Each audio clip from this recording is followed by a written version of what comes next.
It's time now for the political analysis of Fromm and Fuller. Al Fromm, former political advisor to President Bill Clinton, and Craig Fuller, former political advisor to both Presidents Ronald Reagan and George H.W. Bush. Good morning, all. Al, it's been a very dramatic week in Washington. Kevin McCarthy has lost his job. The House of Representatives is leadershipless. It's a big mess. And I would like to get your point of view on it. Well, first of all, I think I need to congratulate Craig because in our prediction session last December, he said Kevin McCarthy would be out before the end of the year. So congratulations, correct prediction. I think one of my predictions I watched last night was that the extremes in the two caucuses would cause big problems. So I guess that proved to be right too. When you ask me what the Republicans, what should happen in the House and what's going to happen in the House, it just beats me. I have no idea. I think we're going to be in a period of obviously at least a week and maybe a little more, maybe more of turmoil. And then who knows what who's going to be chosen as speaker and whether that person will have any control of the caucus. So I don't know what's going to happen, but I know what the Republicans, at least what I think the Republicans should do. I mean, it's pretty obvious now that they can't govern the House, that the inmates are in charge of the asylum. A couple of weeks ago, a reader complained that I called the Matt Gaetz and his colleagues the Nutcase Caucus. I think I've probably been vindicated on that. But with the Republican majority as small as it is, basically, if Matt Gaetz can continue to control 8 votes, he can wreak as much havoc as he wants. But obviously, it's terribly embarrassing for McCarthy. But let's face it. Paul Ryan, who most people respect very greatly, was driven out of the speakership. John Boehner before him was driven out of the speakership. And it's all because of the same group of crazies that really have the ability to drive what happens in the Republican conference in the House. They can't decide on a leader and give the leader any responsibility. They have no legislative agenda. No program. The party as a whole had no platform in 2020. It ran on the cult of Trump. It's lost the popular vote in 7 of the last 8 presidential elections. The leading candidate this time, former President Trump, is sitting on trial where he's already been found guilty of fraud. Now they're just assessing what the damages are going to be. In New York, he's been found guilty by a judge of sexual abuse. The judge said it really fits the category of rape. And he's under 4 indictments. You think it'd be time for an intervention from somebody in the party. I mean, my gosh. And that, to me, has to be led by the governors. I've talked about this before, but I think our former governor, Larry Hogan, is in a great spot to take this challenge on. It'll take a lot of political courage because you're going to have to go against a lot of strong forces, and I think nefarious forces in the Republican Party. But he ought to look to his dad, who who basically, in a sense, allowed this and helped save the Republican Party when he was the first Republican to cast votes for the impeachment of Richard Nixon to get that sore off the scene. So here's what I think. I wish Hogan would quit playing with no labels in the third party fantasy, which is not going to elect anybody, but could elect Trump, who he is absolutely vocal about saying he doesn't want to elect. That's the first thing you ought to do. And the second thing, as I said before, you ought to come back to Easton, call another Tidewater conference like the Republicans did in 1977. And this one ought to have 2 goals. First, they ought to do a credo. just a statement of what they stand for, so they can at least have something to talk to the voters about, what they believe in. You know, that's what we did at New Orleans in 1991 that helped Bill Clinton. It guided his presidency. Even Newt Gingrich did it with the contract with America that helped the Republicans break the Democratic hammerlock on the House in 1994. And the second thing they ought to do, and it ought to be what I'd say the people who ought to be there are governors, anti-Trump governors, people like Kemp, Charlie Baker, the former governor of Massachusetts, maybe Arnold Schwarzenegger. There are a whole bunch of, but there are other anti-Trump governors around the country as well. And the second thing they ought to do is they ought to call in the candidates who are running against him and really put pressure on them to winnow the field down to one. They ought to do it after the next debate, which is in November. So we'll have a pretty good idea who looks like they're going to emerge as the number one challenger. And they ought to get behind that number one challenger and try to knock Trump out. Now, will it work? Who knows?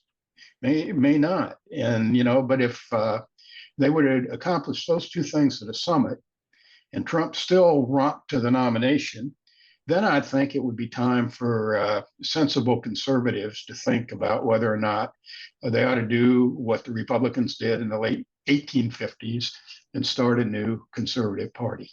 You know, Craig, there's been a lot of commentary in the last 24 hours about how dangerous this is for democracy. How dire is it? I mean, when you get beyond the sensationalism of a speaker losing his job, should we be worried? It's funny you asked that. As I was listening, I thought maybe I should just say the Republican Party is in trouble and yield back my time. You know, on so many fronts, there's a huge set of issues here. First of all, I think of a phrase that President George H.W. Bush used to use from time to time, which I always sort of found amusing when he used it, but it fits, and that is, when you're standing in the middle of a huge storm, you can't really tell the direction of the wind by putting your finger up in the air. And the idea is, with all this swirling around, I agree with Al, it's very hard to figure out how they're going to sort it out. But there's a couple things about the speakership, and thank you, Al, but honestly, you know, we both knew that when Kevin McCarthy had to go with 15 ballots and had to basically say whatever he needed to say to get a vote here and a vote there, that this was just untenable, that he as an individual who had great ambition to be speaker, he proved he would do pretty much whatever he needed to do to get there. Part of what he did to get there, by the way, was raise millions and millions of dollars for Republicans to run for office, some of the ones which even voted against him this past round. But the point of all that is that you can't lead when you can't be trusted. And I think at the end of the day, he had Republicans who couldn't trust him, including Republicans who voted to keep him. But he wasn't a much beloved speaker, shall we say, even within his own caucus, even among those who supported him.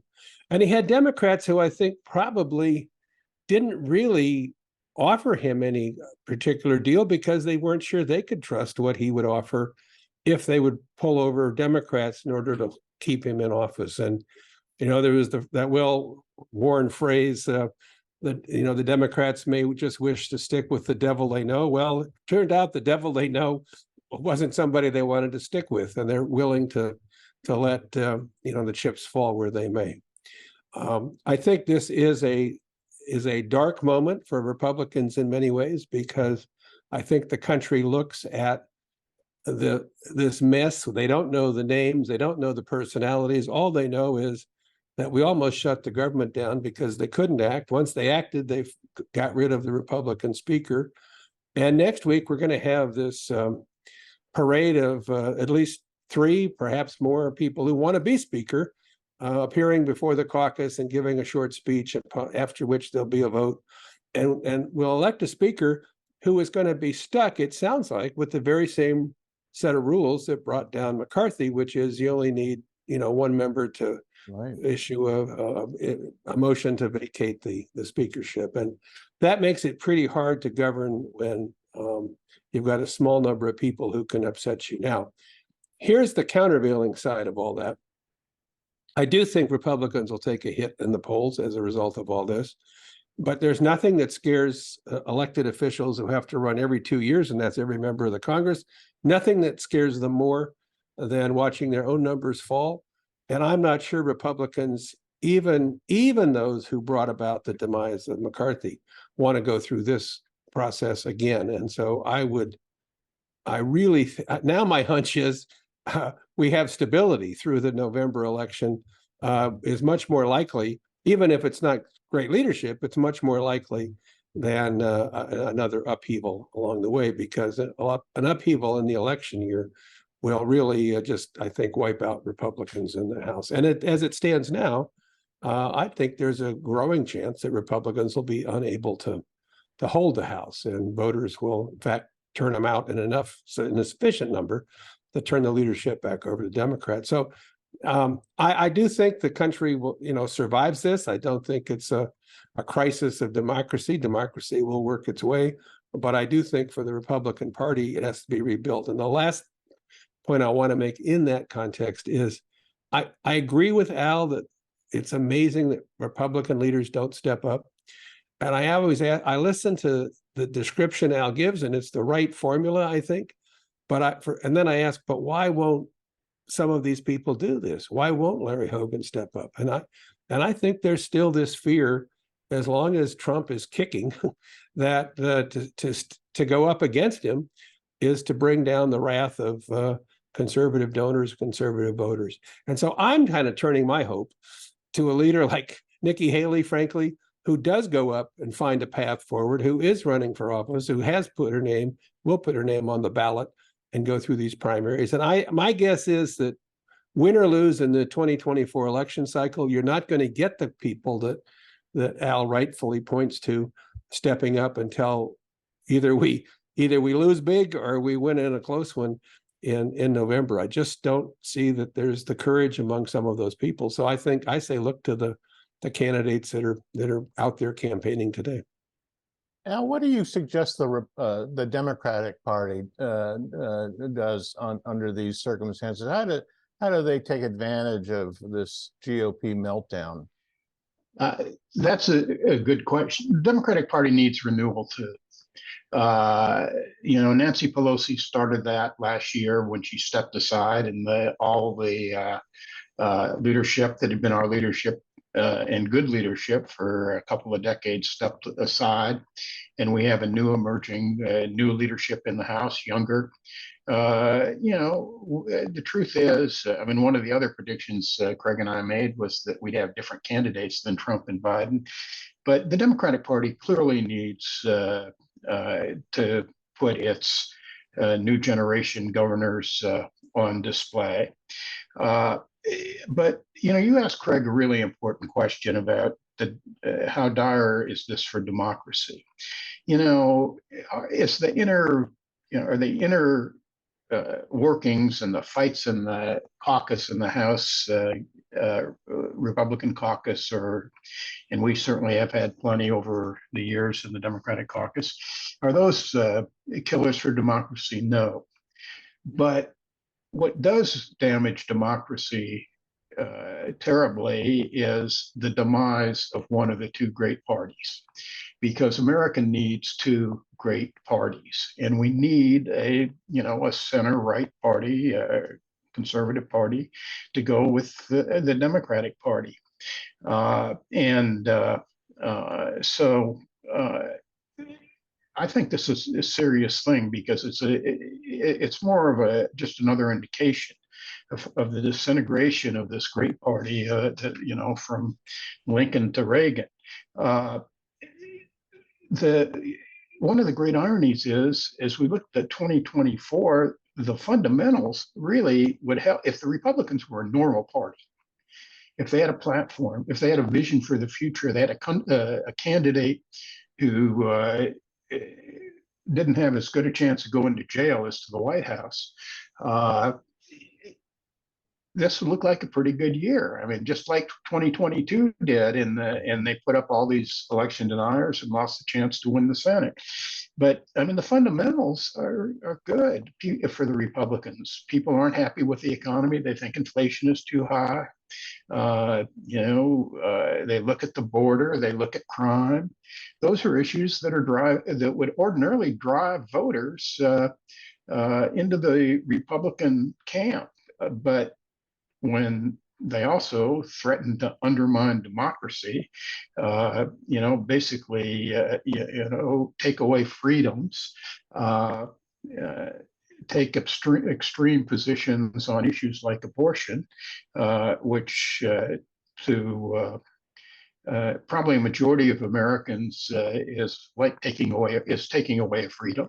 They really undermine their own chances. I think what the Democrats ought to do is start putting their governors out front.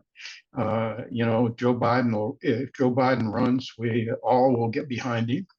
And he says he will. So that's where we are now. But I'd really have our governors and some of the young leadership in the Congress start stepping out and doing for the Democrats some of what I suggested for the Republicans, which is to outline a vision for the future. Politics is usually about the future. Elections are about the future, not the past. The Democratic Party, too, needs a sense of renewal, and I hope some of its younger leaders, and I think we have a whole slew of really good, solid governors, and we have good new leadership in the House, can get together and sort of outline that our vision for the future of the country. And just to be clear, Al, you're saying the Democrats should be meeting at the Tidewater Inn too, is that right? Of course. For this program, of course, we ought to be meeting at the Tidewater Inn. Craig, you have the last word. We also have a nice hotel in Cambridge, Hyatt. The Hyatt might be a nice place too. Listen, it's so ironic because I think if you had different leadership at the top of the Democratic ticket for running for president, I think Democrats would have a chance to take advantage of these issues we've talked about among the Republican Party to a much greater extent. So the question is, it's reasonable to ask, what's keeping support behind Joe Biden? Why not find this younger candidate or a group of candidates that could take the message to the Republicans across the land? So I do wonder whether what we're going to go through next week, which where we select another speaker, what we have to go through with the budget, may well propel people to say, enough is enough. We need to find people who are under 80 to lead us, and the problem is there with both parties. But imagine a scenario where Trump says he's going to go off and save his business, and Biden says he's going to take care of the business of the country through the end of his term, and you opened up this race to candidates who didn't have to have the limitations that both of them seem to operate under. It would be an entirely different kind of race. And since Al and I have been talking about this, I will say that I get into these conversations more and more often with people who really are looking for an alternative. And I used a lot of numbers last week and said, surprisingly, not a huge percentage even of Republicans are locked into Trump. When the pollster calls, they may say Trump, but they're looking at the other candidates as well. So I still remain a little optimistic that while 1 out of 3 predictions is proven true, that I might get a trifecta here before I'm done with these top of the ticket candidates falling to the wayside. I do think that would be good for the country, and if it doesn't happen in 2024, it is surely going to happen right after that. And I think that's why some of the governors are stepping up, are being more aggressive, because I think they they see that the future may be in the next cycle and not this cycle. But who's to know? I don't think these historic developments are over by any means in this particular cycle. If we can remove a speaker for the first time in our history, we can probably do some other interesting things before we get to next November. Al Fromm, Craig Fuller, thank you so much indeed. We will see you next week.